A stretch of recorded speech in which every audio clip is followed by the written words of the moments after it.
Hello everyone. Myself, I am Dr. Siraj Basade, consultant neurosurgeon at Sahyadri Hospital, Hadapsar. Today, we are talking about back pain, जिसको बोला जाता है रीढ़ की हड्डी का दर्द या कमर दर्द।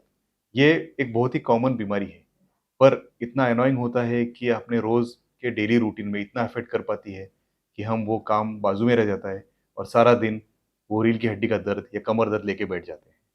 अपनी चिड़चिड़ बढ़ जाती है। तो बस आज एक छोटे से डिस्कशन में ये करेंगे कि भाई इसके कारण क्या है और किस वजह से ये बढ़ता है। रीढ़ की हड्डी का दर्द यानी back pain, it is mostly related to spine, lower spine जिसको बोलते हैं, यानी अपने कमर के मन के। ये क्यों होता है? क्यों? क्योंकि हम आजकल अपनी लाइफस्टाइल, अपना डेली रूटीन, अपनी सिटिंग पैटर्न, अपने बॉडी हैबिटस, ये सब चीज़ें मैटर करती हैं। जो बार बार हॉस्पिटल में पेशेंट हम देखते हैं या ओपीडी में देखते हैं, तो वो कौन से होते हैं?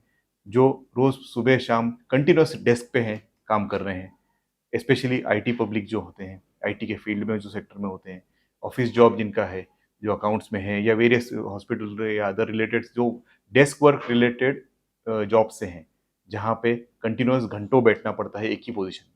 अब जैसे मैं बैठा हूँ आपके सामने, इनिशियली मैं ऐसे बैठ रहा हूँ, आधा घंटा हो जाएगा तो मैं धीरे धीरे ऐसे हो जाऊंगा। और अपने आप जो मसल्स बोलते हैं, ये जो रीढ़ की हड्डी के मसल्स हैं, ये मसल्स धीरे धीरे खींचते हैं और क्रोनिक बार बार रोज ये जैसे होगा तो अपने दर्द बढ़ता जाएगा। This is the most common. फिर सेकंड होता है जो बार बार झुक के हेवी काम करते हैं, वजन उठाना होता है, उनमें दर्द बार बार बढ़ता है। जिनका कंटिन्यूस ट्रैवलिंग है, लॉन्ग डिस्टेंस ट्रैवलिंग, जो लगातार 2-3 घंटे ट्रैवल रोज कर रहे हैं, तो वो बैठने की वजह से बार बार दर्द होता है। These are mostly related to our job.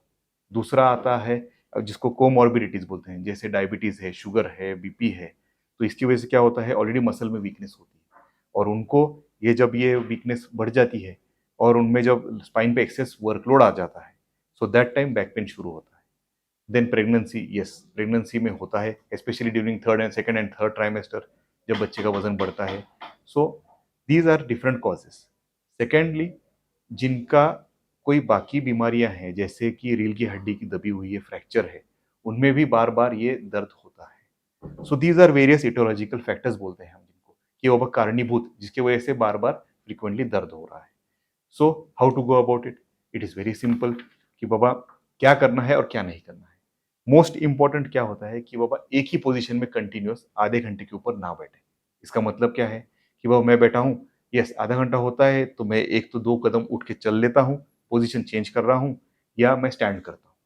So main मकसद है कि पोजीशन चेंज करना, ताकि अपने कंटिन्यूअस मसल्स पे और ये नसों पे दबाव न बना रहे। That is most important. Secondly, वजन कम करना है definitely, yes. Walking is the best exercise. Walking को कोई सोल्यूशन नहीं है, आप चलो जितना चल सकते हो। And it is not generalised कि हर बंदा 10 किलोमीटर ही चले या 20 किलोमीटर ही चले। अपने हिसाब से, अपनी उम्र के हिसाब से, अपने बॉडी हैबिटस के हिसाब से, अपनी बाकी बीमारियों के हिसाब से, शुगर, बीपी, अपने बाकी स्टेचर, बॉडी स्ट्रक्चर के हिसाब से और लाइफस्टाइल के हिसाब से ओवर स्ट्रेस नहीं करना है, बट चलते रहना है। Walking is the best medicine to be hospital free. Yes, next comes कि दर्द हो तो क्या करें।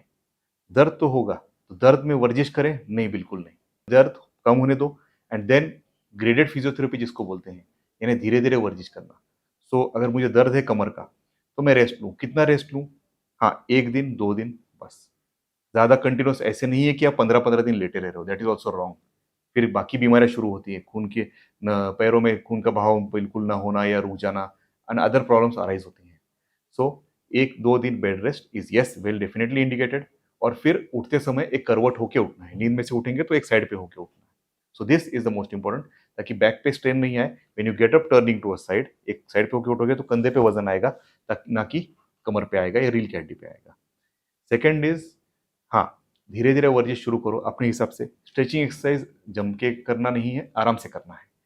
सेकेंड इज, वेट लिफ्टिंग नहीं करना है जिनको तकलीफ है। Start with cardio, start with stretching exercises, आसन शुरू करें। This definitely helps.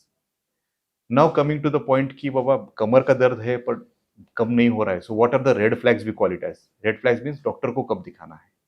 डॉक्टर को दिखाना है जब कंटिन्यूस आपका दर्द बढ़ रहा है, कम नहीं हो रहा है, in spite of taking rest, in spite of taking local remedies, जैसे हॉट फॉर्मेंटेशन हो गया, एक्सरसाइज हो गई, इससे भी कम नहीं हो रहा है। दवाई लेने के बावजूद कम नहीं हो रहा है, बार बार दवाई लग रही है, तो this is the thing. Second red flag क्या है, कमर दर्द के साथ पैर की नसों में भी तकलीफ हो रही है, पैर खींच रहे हैं, खड़े रहने पे तुरंत ऐसे लगता है कि कभी एक बार बैठ जाए। हाँ, पैरों में ताकत कमजोर हो रही है, पैरों में अंगूठे की ताकत कम हो रही है, that is called as sciatica। ये दर्द हो रहा है, yes, this is indication for showing to a doctor, doctor को दिखाया जाए। थर्ड थिंग इज, जब ये कमर दर्द के साथ पेशाब में कोई तकलीफ हो रही है, पेशाब रोक नहीं पा रहे हैं, धीरे धीरे पेशाब हो रहा है, that is called as bowel bladder involvement, इसको बोला जाता है मेडिकल टर्म्स में। तो दीज आर द इंडिकेशन जब आपको डॉक्टर को तुरंत दिखाना है। क्यों? क्योंकि early the treatment best is the recovery. Thank you.